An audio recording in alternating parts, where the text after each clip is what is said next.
شنو جرى اليوم؟ كرة القدم قريبة وعجيبة للغاية.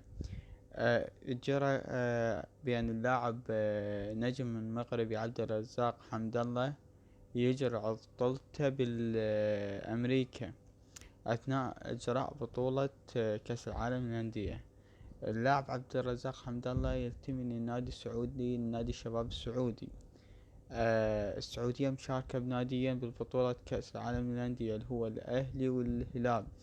الأهلي غادر البطولة، الهلال مستمر. استطاع التغلب على السيتي وانتقل للدور ثمن النهائي.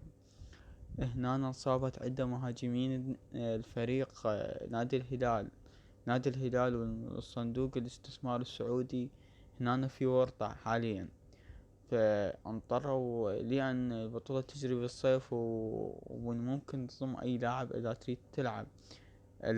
سوق الانتقالات السعودية مخفض، فاضطروا يضيفون لاعب مهاجم نادي الهلال، فسرعوا. نزل قرار الاتحاد السعودي بأن يتمدد أو يعني يعطون مساحة لتسجيل اللاعبين، فسمحوا بأن يستقطبون لاعب. فاللاعب الأقرب هو لاعب عبد الرزاق حمد الله، لاعب نادي الشباب. يعني باتصال من نادي الشباب كانت تسهيل الأمر وانضمام. يعني تخيل عبد الرزاق حمد الله كانت له مناكفات ومشاكل كثير مع نادي الهلال، من مستحيل كان اكو مشجع هلالي او شخص هلالي يتوقع بأن يوم من الايام عبد الرزاق حمد الله راح يكون مهاجم لهذا الفريق. اليوم انضم عبد الرزاق حمد الله للفريق، ومباراة القادمة مع النادي البرازيلي. عبد الرزاق حمد الله شخص من الاشخاص اللي يسجل من انصاف الفرص. يعني حتى كانت عنده مباراة مع نادي القوة الجوية العراقي، كانت مباراة ماشية تمام رايحين للتعادل. آخر دقيقة من المباراة سجل على نادي القوة الجوية العراقي واستطاع، وهذا الهدف مالته كان محتاجين نقطة نتأهل للدور الثاني. أخرجنا عبد الرزاق حمد الله.